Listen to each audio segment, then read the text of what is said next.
meeting the legend, the most highly paid media personality in the country. A legend. You are so famous. My mom is going to be very happy because she is a big fan of you. Wow. And ni Maina Kageni. Maina Kageni. Maina, let me tell you, Maina. Maina Kageni. Maina is Maina. How come Maina is number one?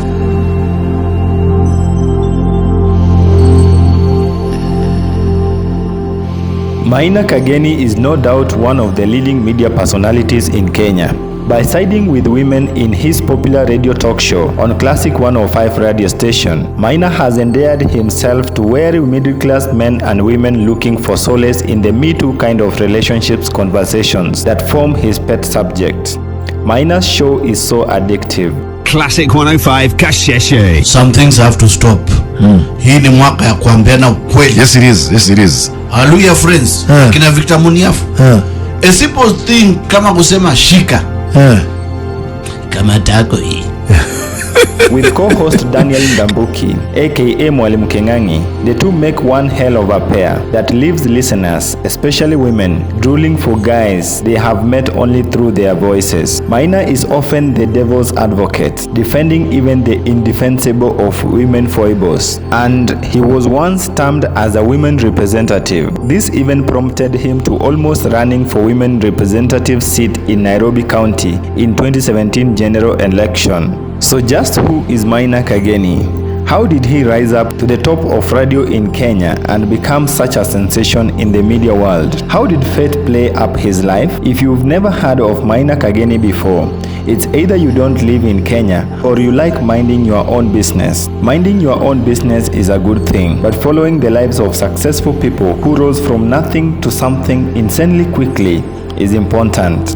So let's say you haven't heard of him before, but the famous "Maina, let me tell you" phrase should not be new to you. Like many successful people, the story of Maina Kageni takes the similar story of rag to riches tale, but with enough twists and turns that would barely lead to success in the modern world, where higher education is valued more than virtues of hard work and obedience. And the story of Maina Kageni is one of those. His story is a clear testimony that talent can pay more than education. However, my teacher told me that talent and education pay more. Anyway, that's a video for another day. This is Maina Kageni's video. Let's just say that luck must have played a big role in his success.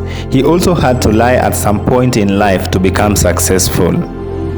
Like this video and subscribe to this channel for more business stories like this. And that's the one thing you've got to give your child, that environment where they can be able to find something to latch onto and to aspire to be or to aspire to do, and let them chart their own paths. You cannot police everything your child does. You need to let them be, and along the way they're going to make mistakes, but you've got to stand back and let them fall down once in a while. The getting up again is going to teach them a few lessons. After attending Westlands Primary School and high school at Laser Hill Academy, Maina was sent to the United Kingdom for college education. This marked the beginning of a journey that would take him to radio through uncertain ways. Of course, these school's years gave him a head start given that they were prestigious schools that cleared way for many who attended them. One thing led to the other and Maina found himself in the United Kingdom. In the UK, Maina somehow did not register in college and opted to work different jobs, including, interestingly, one with a Chinese firm where he worked as a truck driver and fish distributor. He somehow ate money meant for school fees. This habit is common in Kenyan universities where students choose to be pilots in aviator and end up losing everything. However, Maina Kageni did not aviate his money, though it is alleged that he used some money on dating and kupiga sherehe. He became a truck driver, and while such jobs can cause many Kenyans to twist their noses, they earn good wages in developed countries. His mother, Ms. Wangui, is said to have traveled for Maina's graduation in the UK, only to learn that his son's name was not on the list of graduates. Furious at the big letdown, she warned him never to return to Nairobi. Maina Kageni, now 48 years old, was raised by his mother, who he states in his biography that he loves unconditionally. Maina's dad died when he was 2 years. Luckily for him, he left behind a will, and after his death, it was entrusted to trustees. Immediately he turned 21, the properties were transferred to him. Well, that fortune could later lift him into millionaire league, boosted by his lucrative career in media. Maina said, "My dad was guilty.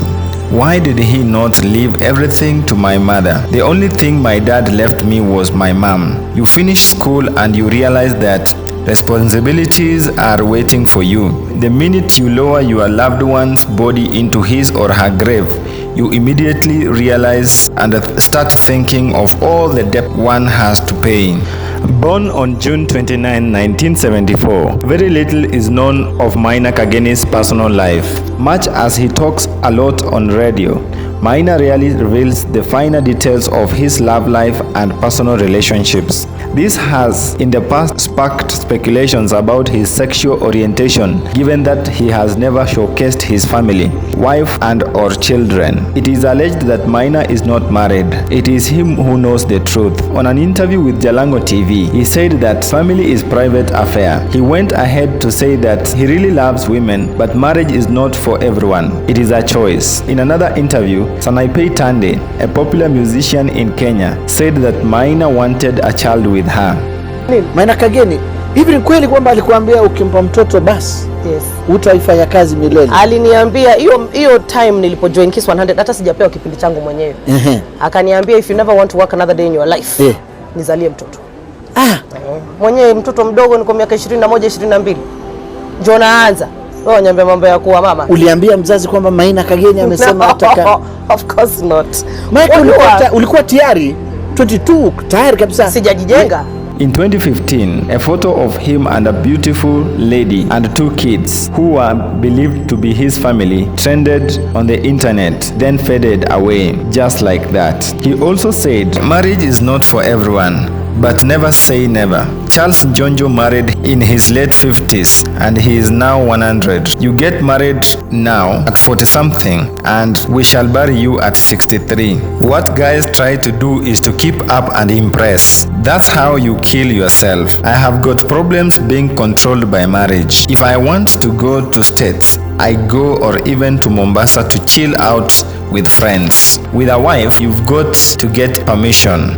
Enough of these relationships. Let's talk about work. One would imagine that being a nephew to SK Macharia, the CEO of Royal Media Services, which runs Citizen TV, Maina would have teamed up with his uncle, who also owns a stable of radio stations. But he has chosen to remain at Radio Africa Group since he joined in 2007, then a radio upstart. 14 years later at Radio Africa, he is still a top pick both inside and outside Classic FM, and remains one of a few loyal employees in the broadcast industry, where presenters change stations on almost an annual basis. Insiders say he has been handicapped by a good pay. Classic 105 breakfast show host is said to take home about 1.5 million Kenyan shillings per month, a colossal amount by any standards, a figure earned by mostly CEOs in Kenya. His salary is said to be over 800,000 Kenyan shillings per month and rakes a good amount from advertising commissions. It is understood his show is the cash cow at Classic 105, making him an indispensable presenter at Radio Africa. Classic 105 Kasheshe. Mariela is the biggest superstar wa hapa Classic 105 by the way. Amontakagi kumuonyesha nini? Nani? The ladies wanapiga wanamutafuta, hata sijui kwa nini akagwe asubuhi. Kwa nini? Nani huyu? Anaitwa Dr. Love. Dr. Love. Ongeaga usiku, wasichana wanalia, wanamuongelesha vile anaongea. They cry for you. They cry. Don't worry my love. Don't worry my love. Help me for your beautiful soul. Naekea kawimbo. Okay, so I'll be alright. Let me do this. I'm gonna play you Celine Dion song. Imagine I see him online with another woman in Nakuru. Don't worry love. Although he has not disclosed any information about his net worth, Maina Kageni invests in other side businesses including real estate. He is reported to own properties in Nairobi and abroad cities like Miami, Florida and Lagos, worth millions of dollars, but has not been able to independently verify this. So how is Maina Kageni among the best media personalities in Kenya, yet he is not a graduate? Let's talk about his magical rise from being a truck driver to becoming one of the best radio presenters. Unless you're solving a problem, you'll never make money. If you're solving a problem, you're onto a good thing. You look at companies like Safaricom, they're solving our communication problems, and that's why they're the most successful company in the entire region. If you're not solving a problem, you're never gonna make any money. So when you look at something, you need to ask yourself, what problem will this solve? And if you're solving a big enough problem, well, you're in for a big enough payday. Maina says he came back from UK in 1996. He had just ventured into showbiz and brought some DJs from UK at a time when there were only 2 radio stations in Kenya, Capital FM and Metro FM. The DJ event, organized through his Godfather Entertainment company, would change his life forever and launch his career in radio. He needed a radio advert to promote the event and was asked for 40,000 Kenyan shillings for the voiceover alone. Maina said, "I didn't have the money and I decided to do it myself. So I did, and Phil Matthews, the then Capital FM presenter, asked me if I can work in radio, but I said no." Phil Matthews later called Maina and asked him to come and try reading scripts. That's how he became a sports announcer, even though his passion remained in music. He loved music. He was given a Sunday afternoon soul show. Then he was made swing shift presenter. So he started sitting in for presenters who were off duty. Capital gave him the basics. Then another bigger opportunity knocked. A guy called Dennis Kachero had just launched Nation FM radio station and offered Maina a permanent job. This thrusted him into the deep end of radio industry, and the talented young man embraced it. Besides entertainment, Maina Kageni sold vehicles when he came back from the UK. He remembers the day he approached Jeremiah Kiereni, the then EABL chairman, to sell cars to the company. Maina Kageni has also met with Kenyan presidents like Mwai Kibaki, Uhuru Kenyatta and William Ruto. Then one day, while running late for a golf game at Windsor, Nairobi, he chanced on Jeremiah Kiereni. Maina was there wondering whether he should go have a drink, and Jeremiah Kiereni came in and he had his full attention for 4 hours. The following week, Maina went to his office and Kiereni took him to finance director's office and introduced him, saying, "He is fellow golfer and he's got a very interesting business. Please support him." He got the deal. Moral lesson: networks are important and the serious ones are created through golf. Food for thought. While at Nation FM, Maina was called by Mr. Patrick Kwako, who had just launched Kiss FM. As the radio space expanded, Patrick Kwako called me and said, "This is Patrick Kwako." Patrick Kwako is a person who calls you, yes, and the world stops. Yeah. Up until today. And he told me, tomorrow, Trattoria 10 a.m. Trattoria tukaenda tukapatana. Yeah. So Carol alikuwa ashatoka Capital ameenda. Huyu alienda Kiss kitambo when Kiss was starting. Yes. Hiyo advertising zao hata zikaongeleshwa wa parliament. Yes. Trattoria 10 a.m. Nikafika hapo. Yeah. Kaniambia that time the phrase was, "I need you to make the big switch to Kiss One." Nikasikia sasa hapa ndio huo. Ukisikia ile pesa inapeana huko. First of all, you need to be a star. On Kiss you are a star. Yeah. If you're on Kiss. Akasema, "We need to talk about maths. Let's talk about the money. How much are you being paid?" How many of these guys are paying me only 180,000? Was that true? No, I was being paid 60 G's. 60? I told him 180,000. So he told me, what I'm going to do, I'm going to start you off at 380,000. Bro. Back then? You must pretend to be very, you must, don't look desperate.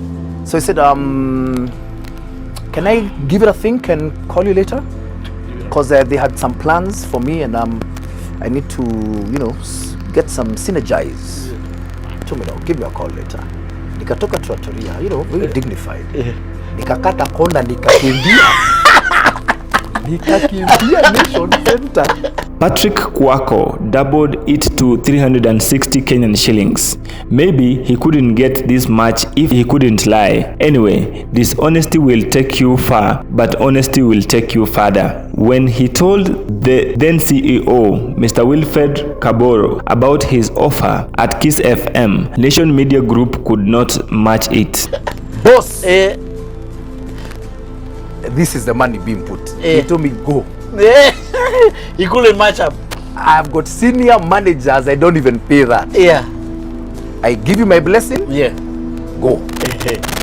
Wow. At Kiss FM, Maina was given 2 months' salary advance to go and enjoy and detox the nation hangover. 3 months later, together with Caroline Mutoko, they were given free cars as an incentive. They launched Classic 105 and worked with people like Edward Kwach, Ses Mutungi, Vipul, Shiko Mwiruri, and so on. Moving to Classic was a different experience. As times moved, then the station changed to a new audience. Maina loved soul and learned to learn what the audience loved. When asked during an interview about his wealth, Maina Kageni stated that he has 8 bank accounts, all which have cash deposited in them. He also said he spends 4,000 Kenyan shillings daily on personal care, which translates to about 120 Kenyan shillings monthly. Maina is so influential that vehicle brand Chevrolet gifted him a Manchester United branded car. This is not the only car Maina owns.